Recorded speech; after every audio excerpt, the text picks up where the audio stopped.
Irmãos, não é que a guerra vai começar. A guerra já começou. Só que muitos não perceberam ainda. Altares estão sendo levantados, outros estremecidos e muitos altares serão destruídos. Vocês lembram da imagem de Daniel, que Daniel interpretou?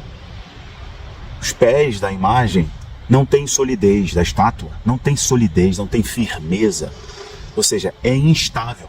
Toda essa instabilidade, toda essa crise global, ela é profética. Toda essa agonia das nações é profética. E sim, está acontecendo diante dos nossos olhos. Enquanto eu gravo esse vídeo para vocês, naquela região lá do Camboja, está em guerra. Agora. Estão em guerra. Em vários outros lugares do mundo, né? Estamos vendo Rússia e Ucrânia até o dia de hoje, o Oriente Médio, a guerra ideológica, política, tarifária, cambial e por aí vai, né? Mas eu quero fazer com que você entenda isso, que nós estamos apenas, né, no começo, já começou, né? Em termos de timeline, nós estamos no início de uma batalha que se aproxima e o mundo aqui eu quero colocar parte dos orquestradores dos grandes conflitos no mundo. Eles querem uma terceira guerra mundial, a terceira guerra mundial de fato, porque em minha concepção, e eu falo isso há 4 anos, nós já estamos em guerra, mas essa guerra vai ter algum fator histórico para tratar nos anais da história, né? Igual teve do arquiduque Francisco Ferdinand, que foi eliminado, aí foi o início da Grande Guerra. Haverá esse elemento, né, para os anais da história, um fator, né, Pearl Harbor, sabe, esse fator, esse elemento, esse estupim para ficar nos anais da história, mas a guerra já está se desenrolando. Então o que acontece é que nós, enquanto servos do Senhor, enquanto igreja, devemos ter a percepção e o conhecimento. O que o profeta nos disse, o povo do Senhor, ele é destruído por falta de conhecimento, não é por falta de informação. O que está acontecendo é que as pessoas estão sendo saturadas com informação. Informação não é conhecimento, conhecimento não é sabedoria. Hoje as pessoas estão sendo bombardeadas, rolando timeline. Informação. Notícia, informação, conhecimento e sabedoria. São coisas diferentes. Então nós temos conhecimento da palavra, praticando a palavra, através do Espírito Santo, temos sabedoria. Sabedoria para administrar os nossos dias, sabedoria para como lidar com essas questões, o que fazer. E é justamente o que eu busco com esse vídeo aqui. Por quê? Me parece que os ditos senhores do mundo, né, os que lucram milhões ou bilhões com as guerras, eles querem levar o mundo para a terceira guerra mundial. Eles precisam dessa ruptura para fazer surgir uma nova ordem. Isso aqui, olha, é impressionante, né? Muitos que nos rotulavam, eu vou colocar aqui porque sou eu que estou gravando esse vídeo, me rotulavam como, o pastor virou teórico da conspiração e tal. Anote aí as coisas que eu falava no período da crise, que eu falava que não se configuraram como verdadeiras e genuínas, não aconteceram. Fala aí para mim, fala sobre a CBDC, fala sobre o controle das redes sociais, sobre a mudança de regime do Brasil. Fale aí para mim sobre a perseguição cristã. Perseguição do ponto de vista ela é velada. Fala pra mim se não é verdade. Escreve aqui se tiver coragem.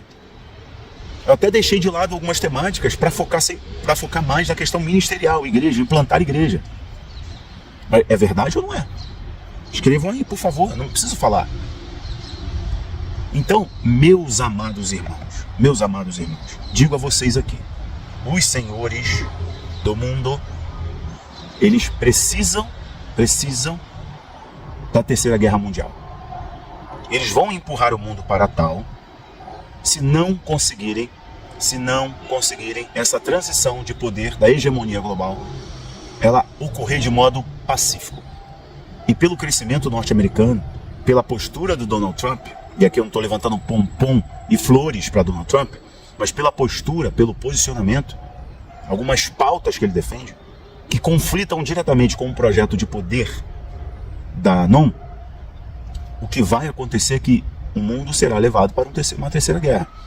Um grande bloco contra outro bloco ocidental. O grande bloco, e aí o coração desse bloco estão os países dos BRICS. E o Brasil está lá, nessa grande treta de ditadores e de ocultista, porque todo socialista é ligado ao ocultismo. Não sei se você já assistiu uns vídeos que eu fiz no Abaplay sobre o socialismo, marxismo e o ocultismo / satanismo. Não sei se você já assistiu, não sei se você já leu os poemas de Marx. Bom, se você não leu, tá perdendo nada, só te adianto que é algo macabro, sombrio. Bom, então eles estão muito ligados, ainda mais o chavismo, ainda mais o socialismo latino-americano, né, bolivariano, é muito ocultista, né, muito místico. Eles gostam disso, gostam de muitos trabalhos, de muita magia. Bom, enfim, então não é conspiração. Estão empurrando o mundo para um conflito global. Bom, vamos lá. O que está acontecendo aqui? Eu não sei se você lembra de Esther. Esther, ela decidiu quebrar altares no silêncio. Irmãos, apesar da bagunça do mundo, do caos do mundo, quem governa ainda está no trono. Só os cristãos, só a igreja de Cristo tem a senha, tem a chave para a vitória espiritual. Só a igreja. Deus está no trono. Quem governa está no trono. É Ele que tem um cetro. É Ele que tem um cetro. E como a igreja vence? Esther. Enquanto conspiravam para silenciar, exterminar, execrar, acabar com os judeus da época, Esther, por orientação, sabedoria, conhecimento do seu tio, jejuou, orou e se preparou para a oportunidade de acessar o trono. Exemplo da igreja. A igreja, a despeito do mundo, a igreja, ela aprende a guerrear no mundo espiritual. Não é contra pessoas, não é político de estimação A, político de estimação B. Igreja move-se no mundo do espírito. E é diferente, não adianta. O fluir da igreja do crente, a engrenagem do crente é diferente porque é espiritual. Então, o momento que nós estamos é oportuno para guerrear espiritualmente, para a oração, para o jejum, para o posicionamento, para o conhecimento de fato, para saber utilizar as armas corretas. Porque omissão não é uma arma de guerra. Omissão é o argumento dos frouxos, dos fracos. Oração, posicionamento, ação espiritual, ação no mundo físico, com essa base espiritual e de conhecimento, e são as armas do crente. Esther foi vitoriosa. Os que desejaram a forca foram enforcados. Os que desejaram a morte foram eliminados.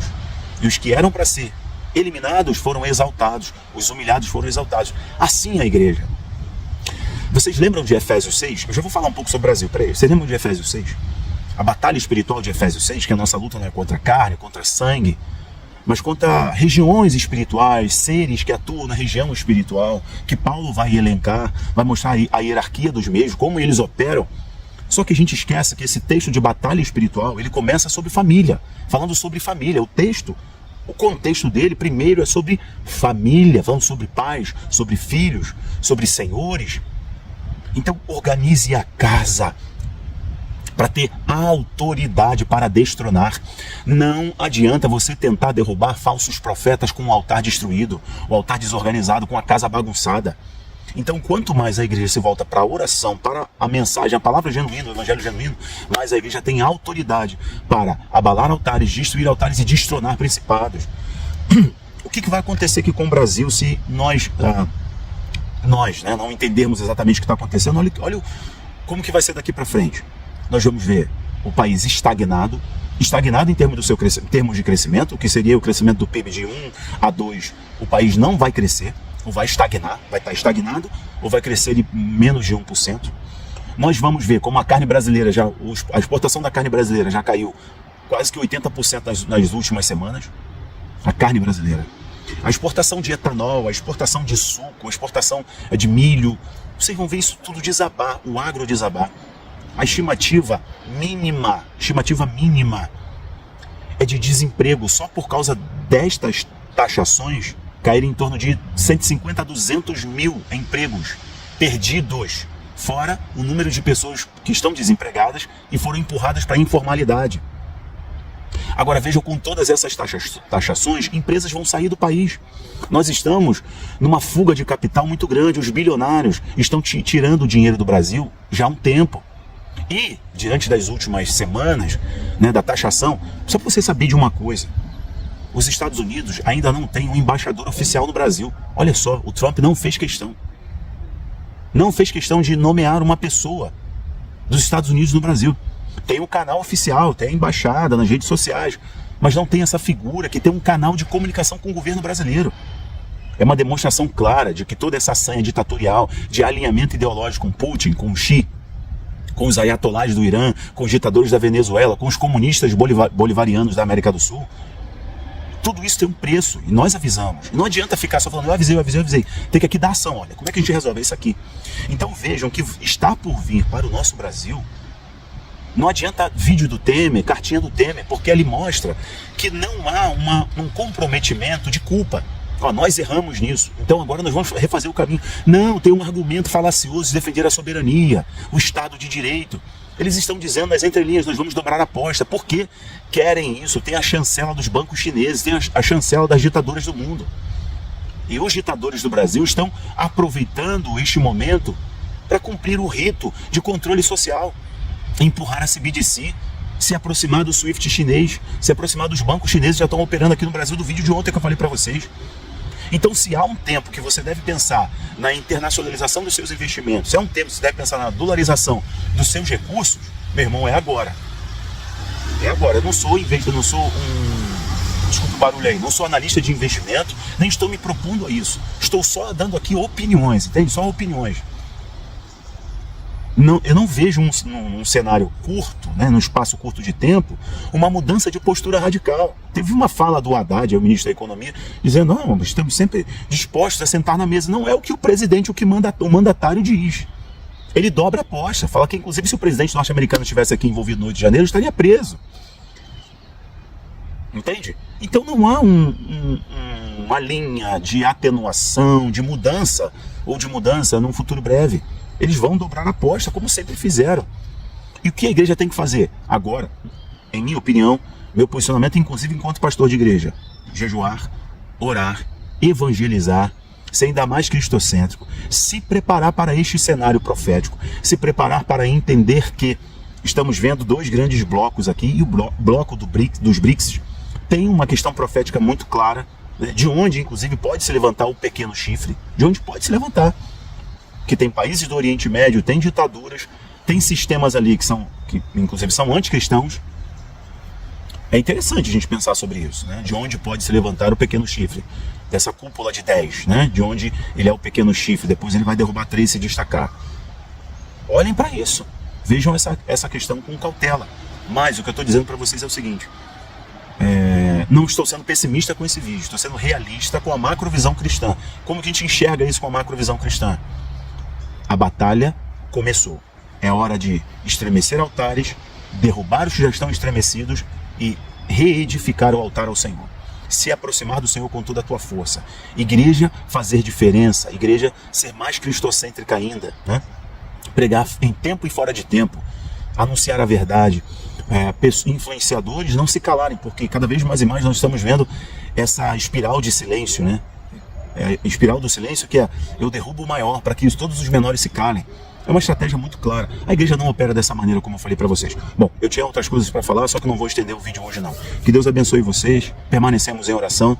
A batalha não vai começar, a batalha já começou. Infelizmente o Brasil está no meio disso tudo, o Brasil já escolheu um lado, a igreja não. A igreja escolheu o lado do evangelho, o lado de Cristo, da paz, do amor, da verdade e da justiça. É onde estamos posicionados e não abriremos mão. Que Deus abençoe vocês. Um abraço, tchau, tchau.